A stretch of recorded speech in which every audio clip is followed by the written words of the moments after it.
Corona virus क्या यह वही महामारी है जिसके बारे में बड़े बड़े भविष्य वक्ताओं ने भविष्यवाणी कर कहा है कि 20वीं सदी में एक ऐसी महामारी फैलेगी जिसमें बहुत सारे लोग बेमौत मारे जाएंगे। जग जाहिर है कि कोरोना वायरस ने चीन से निकलकर पूरे विश्व पर मौत का कहर बरपा रखा है। WHO के मुताबिक अभी तक 45,693 मौतें और 90,306 व्यक्ति इस जानलेवा बीमारी के शिकार हो चुके हैं। लेकिन दोस्तों, ऐसे में राहत भरी खबर ये है कि इन भविष्य वक्ताओं ने ही मौत से बचने के लिए सटीक रास्ते बताए हैं। तो चलिए देर न करते हुए खंगालते हैं इन भविष्य वक्ताओं की भविष्यवाणियाँ। जय गुरुदेव पंथ के संस्थापक संत तुलसीदास जी की भविष्यवाणी। वह अपनी पुस्तक जय गुरुदेव की अमर वाणी के पृष्ठ 22 पर लिखते हैं, भविष्य में बीमारियों के बम फेंके जाएंगे, बीमारियों से लोग बेमौत मरेंगे। इस प्रकार की शुरुआत चीन करेगा। चीन अमेरिका के बड़े बड़े शहरों को नष्ट कर देगा, वहां भी लोग बेमौत मरेंगे। अमेरिका, चीन तथा रूस और चीन में आपसी युद्ध होगा। चीन में भी भारी संख्या में लोग मरेंगे। चीन की बची आबादी को भारत शरण देगा। आगे चलकर गृह युद्ध छिड़ जाएगा, तब जान बचाना मुश्किल हो जाएगा। अन्न और दवाइयों की कमी पड़ जाएगी। मेरी बातों को आप हंसी मजाक मानते हैं तो मैं आत्म कल्याण का काम करता हूँ। आप मेरी बातों को अभी न माने, जब सामने आएगी तब मानना। फिर आगे पृष्ठ 31 पर लिखते हैं, बाबा जय गुरुदेव की घोषणा सन 1972 में।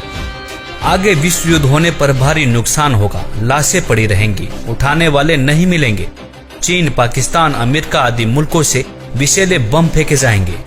अधिकांश बम भारत की धरती पर उतार लिए जाएंगे। कीटाणु बम फेंके जाने पर बेगुनाह इंसान, जानवर, पक्षी आदि सब मरने लगेंगे। तो भारत का एक फकीर ऐसी जबरदस्त उल्टी आंधी चलाएगा कि उसमें हाथी भी उड़ता नजर आएगा।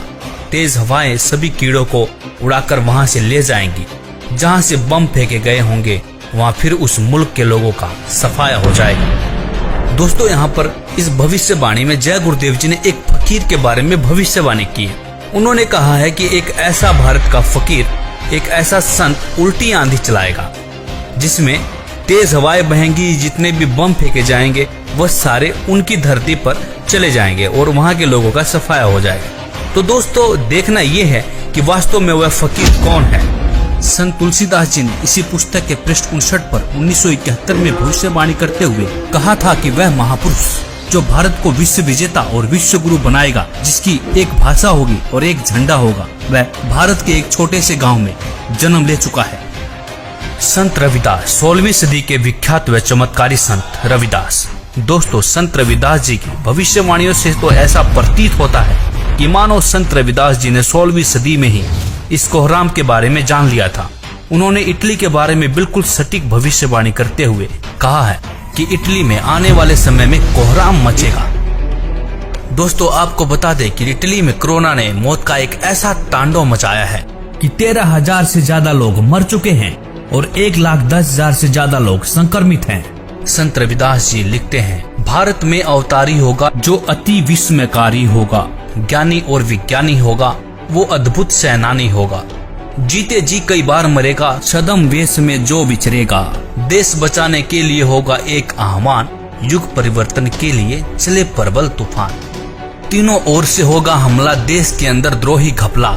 सभी तरफ कोहराम मचेगा, कैसे हिंदुस्तान बचेगा। नेता, मंत्री और अधिकारी, जान बचाना होगा भारी।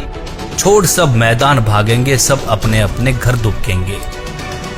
जिन जिन भारत मात सताई, जिसने इसकी करी लुटाई, ढूंढ ढूंढ कर बदला लेगा, सब हिसाब चुकता कर देगा। चीन अरब की धुरी बनेगी, विध्वंसक ताकत उभरेगी। सभी तरफ संगीन लड़ाई, घाटे में होंगे ईसाई।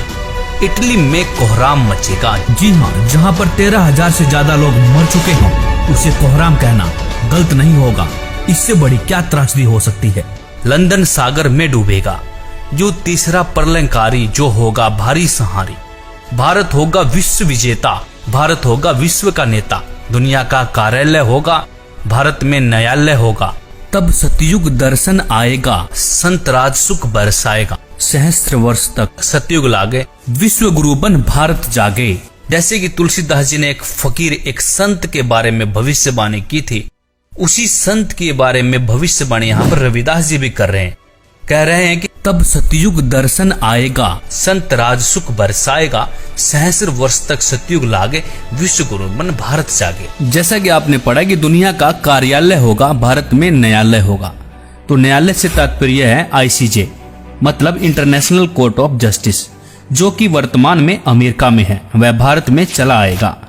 तब भारत सभी देशों का प्रतिनिधित्व करेगा और भारत विश्व विजेता और विश्व गुरु बनकर उभरेगा। दोस्तों, यह विश्व विजेता और विश्व गुरु की बात सिर्फ संत रविदास जी नहीं कह रहे, बल्कि दुनिया के बड़े बड़े भविष्य वक्ताओं ने भी इस बात का समर्थन किया है।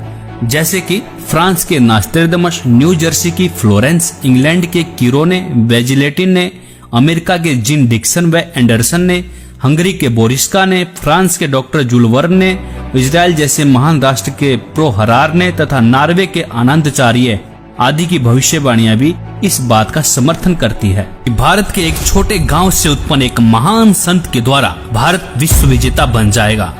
भगवान कृष्ण भक्त सूरदास जी की भविष्यवाणी। 1540 ईस्वी में जन्मे सूरदास जी ने आज के समय की परिस्थितियों के बारे में भविष्यवाणी की है। बताया है कि इस महामारी से कैसे बचा जा सकता है। वर्तमान समय के लिए सूरदास जी की भविष्यवाणी। सूरदास जी लिखते हैं, रे मन धीरज क्यों न धरे, संवत 2000 के ऊपर ऐसा जोग परे, पूरब पश्चिम उत्तर दक्षिण 34 काल फिरे, अकाल मृत्यु जग माही व्यापे, प्रजा बहुत मरे। स्वर्ण फूल वन पृथ्वी फूले, धर्म की बेल बढ़े, सहस्र वर्ष लगी सतयुग व्यापे, सुख की दया फिरे। काल जाल से वही बचेगा जो गुरु का ध्यान धरे, सूरदास ये हरि की लीला ठारे नहीं डरे। यहाँ पर सूरदास जी साफ साफ शब्दों में कह रहे हैं कि काल जाल से वही बचेगा जो गुरु का ध्यान धरे। तो दोस्तों, सूरदास जी यहाँ पर विज्ञान को भी चुनौती दे रहे हैं। वैज्ञानिक पावर से नहीं, आध्यात्मिक शक्ति से बचाव हो सकता है। तो कहा भी जाता है कि भगवान से विज्ञान है, विज्ञान से भगवान नहीं है। भविष्यवाणियां देखने के बाद अब बारी आती है कि इस गंभीर समस्या से, मौत जैसे काल से कैसे बचा जा सके। यहाँ पर सूरदास जी कहते हैं कि जो गुरु की शरण में जाकर भक्ति करेगा, काल जाल से बच सकता है।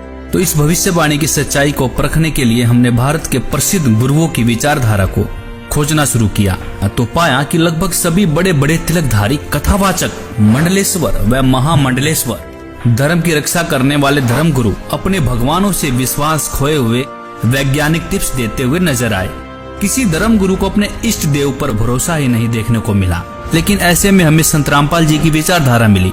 उन्होंने अपने प्रभु के प्रति विश्वास से लबालब वेदों के प्रमाण दिखाए और कहा कि यदि आप किसी भी बीमारी या मौत से बचना चाहते हैं तो परमेश्वर की शास्त्र अनुकूल साधना करें। परमेश्वर आपकी मृत्यु क्या, आपकी आयु को 100 वर्ष तक बढ़ा सकता है। वेद बता रहे हैं कि वो अगर दूसरे लोक में भी चला गया हो, प्राण छोड़ गया हो, मर गया हो, या कति मृत्यु को निकट हो, उसके जीवन शेष ना रहे हो, उसको भी मैं 100 वर्ष जीवित करके और उसको रोग मुक्त करके 100 वर्ष की आयु प्रदान कर दूं। ये भगवान के गुणों में लिखा है। पाप कैसा भी रोग हो, परमात्मा से बड़ा कोई वैद्य नहीं है। परमात्मा ने इस मिट्टी के शरीर को चला रखा है। उसको इसको ठीक करने में क्या देर लगेगी? 1 सेकंड का काम है। फ्रिक्शन ऑफ सेकंड में ये स्वस्थ कर सकता है। और ये जो हमारा विरोध किया करते हैं, हम समाचार पत्रों में लिखते थे कि उसको ऐसे ठीक हो गया, उसको ऐसे ठीक हो गया, तो ये उत्तर देते थे अज्ञानी कि हमारा करके दिखाओ। तुम किकर का लटका तार बांध रहे थारे क्यों करो? कनेक्शन दो परमात्मा का ना हो तो फिर हमें बताओ। विनम्र होकर के विधिवत साधना करो परमेश्वर की। जो भगवान के गुणों में लिखा वो नहीं मिलेंगे तो फिर अब साधना करने का लाभ क्या? तो पुण्यात्माओं, यहाँ ना जाने बिना गिनती के इतने दुख दूर हुए, कैंसर तक और ब्रेन ट्यूमर तक, जिनके ऑपरेशन निर्धारित कर दिए गए थे और कोई गारंटी नहीं। डॉक्टर बताते थे कि इस ऑपरेशन का कोई सफलता का कोई गारंटी नहीं है और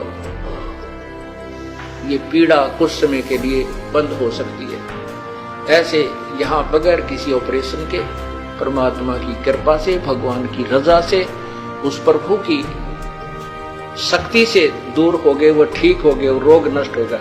इसी का प्रमाण आपको ऋग्वेद दे रहा है कि परमात्मा पूर्ण ब्रह्म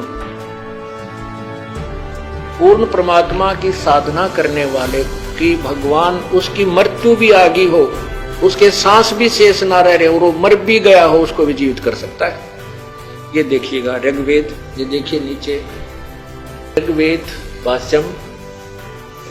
भाष्यम और दशम मंडलम, और यहाँ देखिएगा 161 नंबर सूक्त है, जिसको अब यहाँ इसके 2 नंबर, ये संस्कृत है, 2 नंबर मंत्र की। इसमें क्या अनुवाद किया है, इस संस्कृत का अनुवाद इन्होंने किया है, यदि रोगी की अक्षीण आयु हो गई हो, यदि वह इस लोक से चला गया, अर्थात मर गया हो, चला गया है, इस लोक से चला गया है, ये संस्कृत आगे हिंदी। और यदि वह मृत्यु के पास गया हुआ है तो भी उसको मैं, भगवान कहता है, मृत्यु देवता नृत्य से के पास से लौटा ला सकता हूं, ये संस्कृत है, आगे देखना। और उसको 100 वर्ष के जीवन के लिए प्रबल करूंगा।